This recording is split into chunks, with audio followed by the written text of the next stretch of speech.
Bom dia, boa tarde, boa noite, bom momento, amigo, amiga e ouvinte. Esse é mais um episódio do podcast Reclameria, seu podcast semanal de reclamação comigo, Bruno Santos, seu apresentador.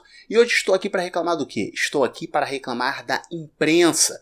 Mas antes disso, você que está assistindo no YouTube está vendo que eu mudei um pouco aqui o cenário, o local onde eu gravo.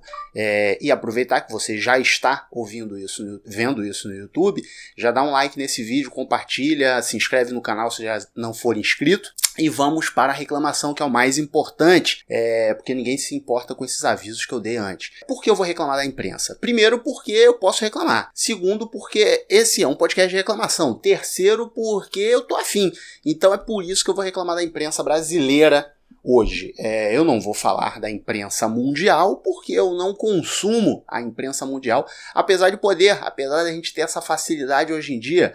Você tem a internet que te ajuda a seguir qualquer coisa. Então você, dependendo do idioma que for, você pode acompanhar geral, você pode acompanhar todo mundo. Porém, eu não faço isso. Eu estou aqui falando sobre a imprensa brasileira. Por quê? Eu quero falar de uma coisa específica, que é a imprensa brasileira cobrindo as notícias políticas, né? A gente tem aí 300 mil exemplos para dar, vou dar alguns poucos, porque eu também não quero me esticar muito, mas tudo começou há um tempo atrás na Ilha do Sol, ou na redação do Estadão, né? A gente pode lembrar daquele maravilhoso editorial que o Estadão fez antes das eleições de 2008, onde dizia uma escolha muito difícil. E aí comparava ali Bolsonaro com Haddad, PT com o PSL, a esquerda com a extrema-direita. E é aí que mora o negócio. Porque eles estavam dizendo que eram dois extremos, sendo que um lado realmente é extremo, uma extrema-direita, um governo fascista,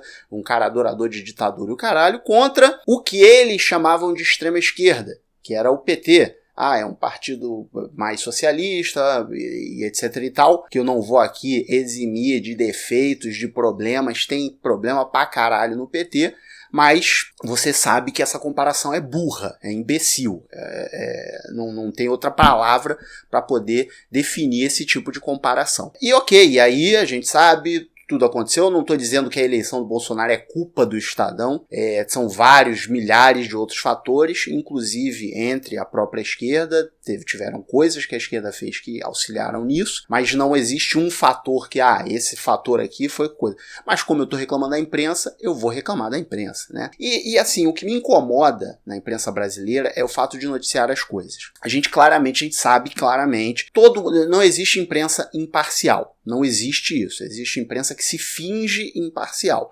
Mas todo mundo tem o seu editorial, todo mundo tem a sua vertente, todo mundo sabe que caminho seguir, alguns mais na cara de pau, outros de forma mais velada. Isso todo mundo sabe, isso infelizmente, é real, e também não tem como. Se eu fosse fazer um veículo de imprensa, eu teria a minha parcialidade, eu escolheria o que eu ia noticiar. Porém, a forma que isso é feito no Brasil, ela me incomoda muito, porque assim, claramente os caras têm um problema com a esquerda, com um país mais socialista, porque assim, bate de frente com a política de mercado deles, né? Apesar de que, por exemplo, nos governos PT, o que a Globo deve ter ganhado de dinheiro de publicidade não tá no gibi. E perdeu pra caralho agora, porque foi entrar em guerrinha, se ferrou, tá perdendo dinheiro pra cacete, não conseguiu aí comprar direito de Fórmula 1 de nada, achou muito caro. A Bandeirantes vai transmitir Fórmula 1. De onde veio esse dinheiro? Não vou nem dizer muita coisa aqui. Mas aí a gente tem essa forma de tratar as coisas, né? Onde mesmo nesse momento em que a gente tá com um país devastado, a gente tá com políticas públicas assim, destruidoras. A gente claramente não se trabalha em prol do povo, né? Você trabalha em prol de interesses pessoais, somente. Porque, Bruno, mas o PT não trabalhava em prol de interesses pessoais? Sim, também. Esse é que é o problema. Você tem um também faz isso e o outro que só faz isso. Então a gente tá numa coisa, mas mesmo assim A imprensa brasileira tem o lance do doisladismo, né? Ela sempre tem que... mas e o PT? Mas por que o PT isso? Não, porque o Bolsonaro tá fazendo isso errado, porém o PT, não sei o que lá. Então isso acaba, para pessoas um pouco mais mal informadas, eu não vou dizer nem que são pessoas ignorantes, porque são pessoas que a informação não chega. A informação que chega é o da imprensa, são os canais oficiais de imprensa. Então essas pessoas, elas acabam tendo aquilo ali como exemplo. Então se você fica batendo o tempo inteiro na esquerda, obviamente, a gente não vai confiar nisso. Cara, a televisão tá me dizendo, sabe? Os caras estudaram para isso, os caras estão ali me falando que não dá para fazer isso. Então isso é um problema seríssimo que a gente tem e que trouxe esse país um pouco pro buraco e vai levar ele para um buraco ainda maior, né? E é por isso que eu reclamo muito da imprensa. E um episódio assim que eu posso chamar de divisor de águas, não na política brasileira, mas na forma como a imprensa trata as coisas, foi quando aconteceu a invasão do Capitólio lá nos Estados Unidos.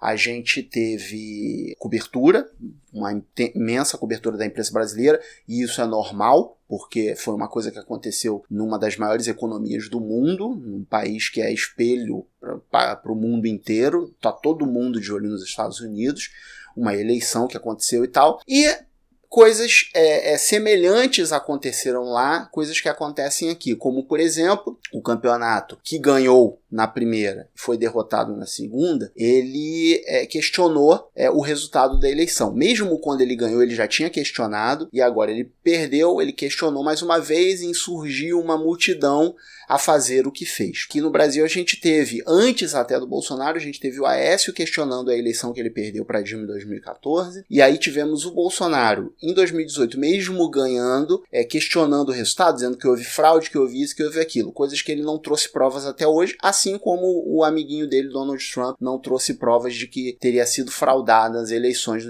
nos Estados Unidos. Aí a gente tem aqui situações parecidas, e aí eu já estou até pensando como vai ser em 2022, né? A gente já está aqui temendo pelo pior. Mas aí a gente tem o seguinte, a imprensa brasileira, quando foi tratar do caso da invasão do Capitólio, eles trataram a coisa do jeito que ele deveria ser tratado. Chamaram as pessoas de terroristas. Chamaram os invasores de terroristas. Não são protestantes, eles são terroristas. Eles estão invadindo, estão fazendo uma coisa errada. E aí a gente vê aquele Guga Água de Chuca lá, vem pra televisão falar um monte de coisa. Não, porque o Trump fascista, que não sei o que lá, e papapá, um monte de coisa que deveriam falar aqui sobre o nosso presidente, sobre a nossa política, e quando é para falar daqui eles se calam, ou então falam de uma forma mais branda, falam de uma forma diferente. Por que lá é diferente daqui se as atitudes são as mesmas? Então é uma coisa que eles deveriam tá dando porrada de verdade no governo agora para as pessoas poderem abrir os olhos para quando chegar lá na frente. Mas não, quando é nos Estados Unidos, são terroristas, tá fazendo isso errado, o Trump não tem prova nenhuma do que ele tá falando, os caras estão fazendo uma coisa errada e etc e tal. E aí chega aqui no Brasil e não sei o que lá, porque aqui a gente tem um negócio que se colocou, sei lá por que motivo, eu também não sou um estudioso de política, mas que as pessoas aqui, elas têm um grande lance do mercado. A economia isso, a economia aquilo, a economia aquilo outro. Então, por exemplo, nós temos um ministro da economia que é um acéfalo, é um imbecil. Assim, a gente está desmoronando, a economia desse país está desmoronando porque a gente não tem uma pessoa capaz de lidar com isso de uma forma decente. A gente não tem uma liderança, um economista realmente que possa lidar isso de forma decente. Então a gente está despencando de todo lado e veio a pandemia ainda para entrar no meio disso tudo. E aí a imprensa, ela dá umas batidinhas no Bolsonaro, mas elas pegam leve com o Paulo Guedes. Porque não é economia, porque é o mercado, porque isso, aquilo outro. Que é uma grande idiotice. Que o Paulo Guedes é um animal, é um imbecil, ele não sabe nem o que ele tá fazendo direito. E aí a gente cada vez mais entrando nesse buraco sem fundo, mas a imprensa resolve devagar porque é a economia. Então são coisas desse tipo que acabam me deixando puto. porque assim, fala o que tem que ser falado. Agora, não, mas se falar dessa forma vai dar munição para a esquerda. Se falar dessa forma o PT volta ao poder. Como se o PT tivesse acabado com esse país de uma forma que ninguém ainda conseguiu me explicar até hoje. Porque todo mundo fala, o PT destruiu o país, o PT destruiu o país. Tá, se você for olhar os números, nossa economia nunca esteve tão boa quanto nos governos do PT. Tirando o finalzinho ali, até culminar no golpe de 2016, a gente teve números muito bons. Quer dizer que esse país era uma maravilha? Não, mas quer dizer que ele era melhor do que ele é hoje, melhor do que ele foi em outras épocas. Esse é o lance. E aí eu não entendo essa sanha de, não, a gente tem que tirar a esquerda do poder, a gente tem que tirar isso. Parece birra de jovem adolescente no colégio, que não gosta da menininha porque a menininha é a mais bonita, é a mais popular da turma, então a gente não pode gostar dela por causa disso. Só isso. Não tem um motivo específico. A menininha não é chata, a menininha não xinga ninguém, não briga com ninguém, ela tá só na dela, ela tá só sendo ela. Mas a gente tem que odiar a menininha porque a menininha é popular, porque a menininha é legal, porque eu não sou. Parece isso, parece uma birrinha besta. Parece uma birra que, só porque eu quero, só porque eu não gosto dessa pessoa eu tenho que falar mal dela, independente do que ela faz, do que ela deixa de fazer, eu não gosto dela, e é isso que a gente tem que fazer nesse momento. Então, assim, eu não sei a solução, eu não sei o que vai acontecer, eu só vim aqui reclamar mesmo dessa forma que se usa isso, que se comentam as coisas, que se divulgam as coisas na imprensa, dessa forma meio idiota, dessa forma meio que, eu não vou falar o jeito que tem. E o que mais me deixou puto é que quando foi nos Estados Unidos, tratou-se o assunto da forma que ele deveria ser tratado. Trataram-se as pessoas da forma que elas deveriam ser tratadas, como criminosas. Tratou-se o Trump como um antidemocrata, no caso, e não só porque ele é do Partido Republicano que é contra os democratas, mas porque realmente ele foi antidemocrata no sentido puro ali da palavra, né? Ele foi contra a democracia. E se tratou ele dessa forma, se tratou o Trump como antidemocrata, se tratou quando ele fez o vídeo lá insurgindo os seguidores deles aí pro Capitólio, porque tem que fazer alguma coisa contra essa farsa, e aí deu no que deu, pessoas morreram por causa disso, tratou-se na imprensa brasileira da forma que tinha que ser tratado. Eles caíram de pau em cima do Trump da forma que tinha que cair de pau em cima do Trump. E como não fazem contra o Bolsonaro, como não fazem contra esse governo genocida, fascista que tem aí. E aí eu falo genocida e aí vai vir você quer comparar com os judeus e etc e tal. Não estou fazendo comparação. Não existe só um tipo de genocídio. Não existe só uma forma de ser genocida. Porque morreram milhões e milhões de judeus. Sim, é triste. Foi uma mancha na história mundial imensa. Cicatrizes disso vão durar para o resto da vida, mas não quer dizer que por ter um nível maior de genocídio que o nosso genocida não pode ser genocida. Ele é genocida também. Eu não estou comparando o tipo de genocídio.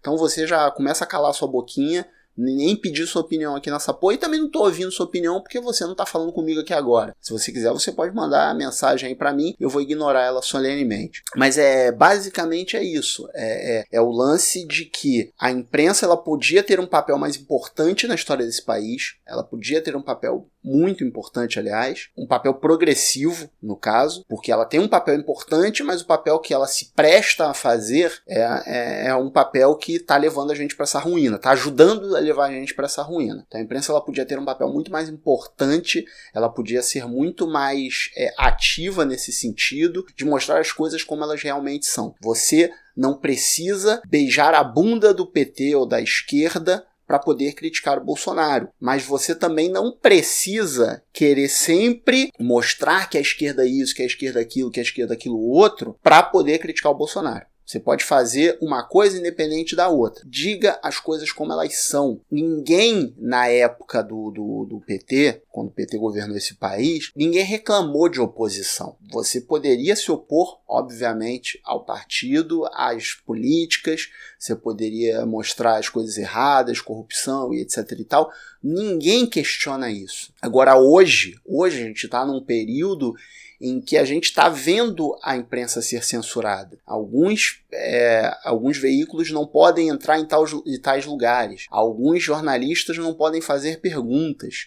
O presidente ele vem claramente a público falar mal da imprensa, dizer que tinha que fechar, dizer que tinha que fazer isso, fazer aquilo outro. E mesmo assim, a empresa brasileira fica lá com não sei o que lá. Aí uma vez ou outra chega o William Bonner no Jornal Nacional e fala uma coisa ou outra, mas quando foi na eleição do cara, tava lá o William Bonner batendo continência em rede pública, né? Então, rede nacional no caso. Então, assim, vamos trabalhar da forma que a gente tem que trabalhar. Façam as coisas das formas que elas têm que ser feitas. É só isso que a gente pede. Tem que parar com essa porra desse doisladismo. Tem que parar de achar que aqui a gente tem que funcionar de forma diferente. Não bate, porra. Faz o teu trabalho, seja a imprensa, divulgue as informações, faça o seu trabalho como você sempre teve liberdade para fazer. Agora você não tem tanta liberdade, não é? Que pena, mas trabalhe, tente lutar por isso novamente. Eu vou ficando por aqui. Semana que vem tem mais reclamação. Você pode me contactar em todos os canais aí, Twitter, Instagram, PicPay, @obrunos. Você pode chegar até a mim, ou você pode mandar um e-mail diretamente para esse podcast, com podcastreclameria@gmail.com. Você que está assistindo, está aqui na tela tudo para você poder acompanhar. E eu também criei uma newsletter. Agora, você pode ter e-mails semanais enviados por mim. Não vão ser e-mails muito gigantes, eu vou mandar e-mails curtos, contando algum caso, contando alguma história, alguma curiosidade, ou escrevendo um conto, qualquer coisa bem curtinho, fazendo um jabazinho semanal aí dos meus projetos, dos podcasts. Se eu tiver algum vídeo, alguma coisa interessante para divulgar, eu vou divulgar nesse e-mail.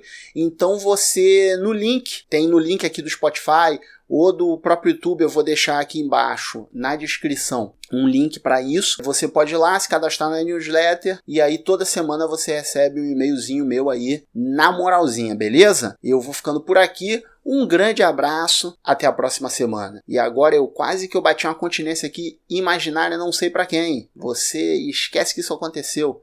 Eu não vou editar, vai continuar isso no vídeo, mas eu prefiro mandar beijos. Um beijo.